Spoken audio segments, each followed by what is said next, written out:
Locs. Hello again, this is Portia. Thanks for tuning in.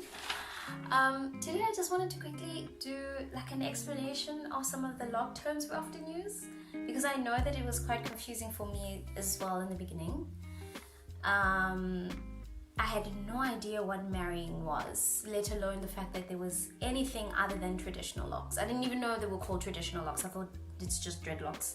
So this is just kind of a quick terminology explanation for anybody who is new to the lock community and is, trying to do their research and trying to understand what the heck is going on. And right off the bat, I think the one term that caught me off guard was the fact that you had your loose naturals, right?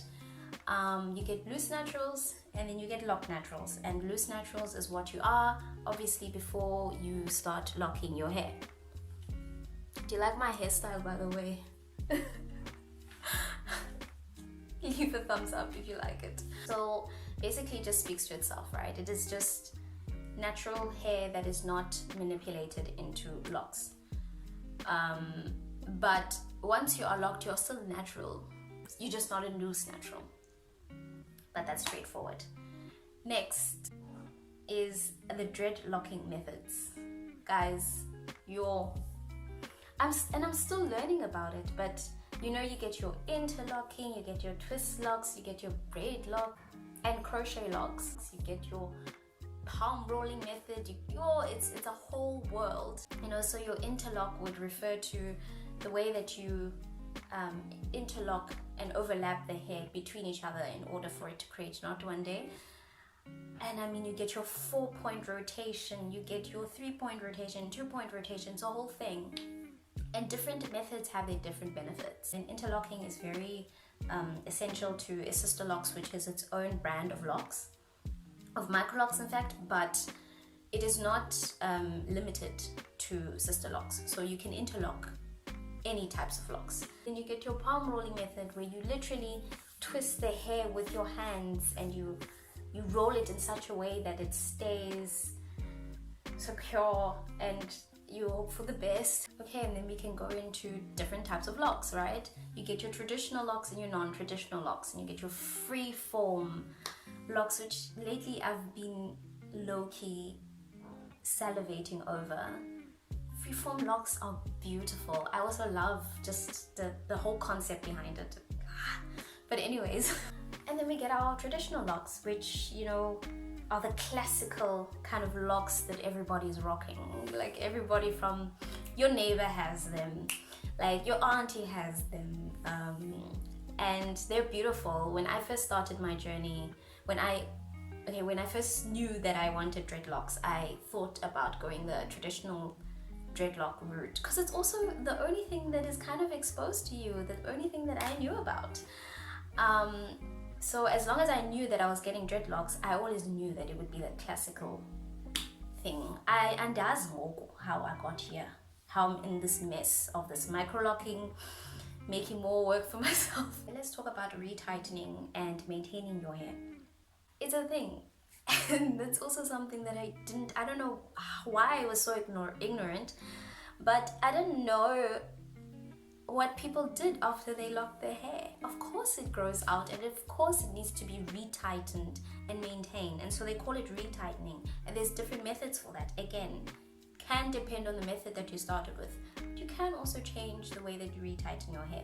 Some people choose to retwist it, some people palm rolling it, some people choose to interlock it, and I'm still a bit unsure about which method that I'm going to use in order to maintain my locks. Now, I know I got a lot of hair growing out and I'm probably due for a retie, right? I did finish, and my official installation was finished on the 19th of March, and we are on the 18th of April, so it's been at least 4 weeks. But taking into account the fact that I had started 3 weeks prior, the 19th of March, I had done a whole 3 week of installing. So some of the growth, there's more growth in parts of my hair than in others. So, and that's which method that I'm still going to use for retightening my hair with. but I really am considering retwisting. One, because it is faster and it is easier for somebody who's a beginner, and then two, it is also, I believe it creates a little bit of a fuller effect, né? And I do tend to have like quite fine hair strands, and I also have low density hair, especially from the back, from the crown to the back. So I'm not sure what I'm going to, but I'm leaning heavily on the retwisting as a retightening method. But the nice thing is that you can interchange between both, right? I can interlock along the way, and if I ever interlock, I'm not gonna go for the 4-point rotation. I think I'm gonna go for like a 2-point rotation and maybe a 3-point rotation, because I think my hair really needs like a little bit of a fuller, it needs to expand a bit. I like that effect. Okay, and then let's talk about knotting and budding.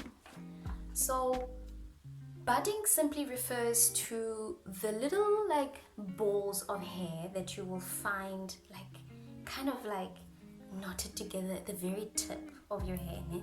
Whereas knotting is just the whole process of the knotting. So it's just simply that, it's knotting.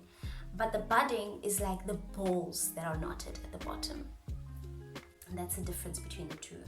And what you obviously want to go for is that you want your hair to start forming buds. Now you want it to eventually knot all over so that you can have a fully formed mature lock, right? Then you get locking, and locking is literally when your hair, all the knots, like the external knots and the internal knots have combined together to create kind of a secure, mature, strong lock. It feels slightly heavier in weight.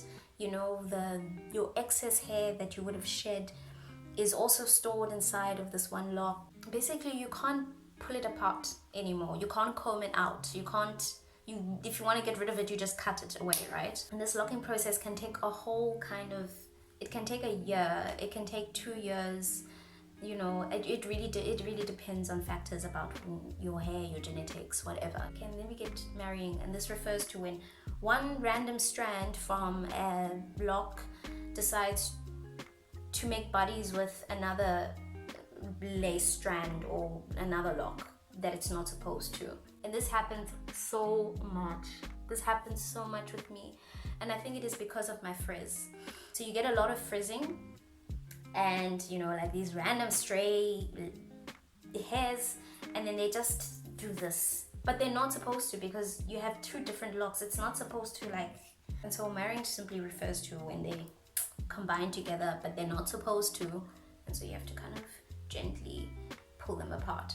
Okay, and then I talked about frizz. I think frizz is self-explanatory because we also dealt with frizz with our loose natural hair or our normal hair, right? Everybody knows what a frizzy hair is like, which, like I said, for me is quite relevant right now. It's such a problem, but I'm trying not to see it as a problem because it is part of what is supposed to happen at this beginner stage, right?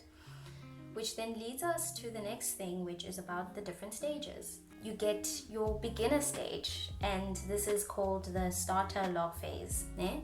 And it is categorized of its own kind of like things that are supposed to happen within that stage. Let's say in your starter phase, you might notice a lot of frizz, you might notice a lot of shrinkage, a little bit of budding, you know, these type of stuff.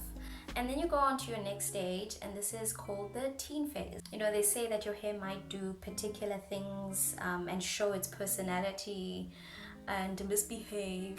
Okay, and then we get our maturing phase where, you know, it is the ideal. You know, our hair is flourishing, strong, beautiful. It's all the things. But that may take years before, you know, you go from the starter lock phase until you go to your mature lock phase. Okay, and then let's quickly talk about grit. What is a grit? Simply put, just a technique of parting your hair before you do your lock installation. Some people tend to go for very neat partings. Other people choose not to.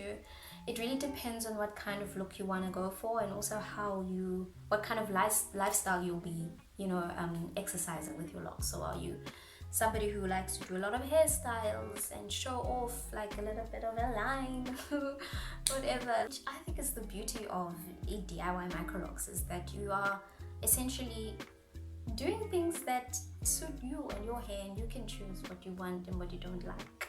And the last thing that I want to address is the braiding and banding method, which is simply a method of washing your hair in order to avoid slippage and unraveling as much as possible.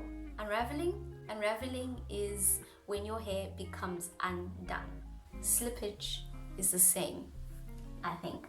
Okay, so I think that's just basically some of the terms that I wanted to run over, things that I came across in the beginning of my research last year that kind of confused me, but you know, you learn along the way. I'm sure there's a lot that I'm still going to learn about this whole thing. Yeah, so okay guys, thank you for watching me. Feel free to leave a comment, to leave suggestions in videos that you'd like to see, questions that you have, other terms that I didn't cover, whatever. Yeah, cheers.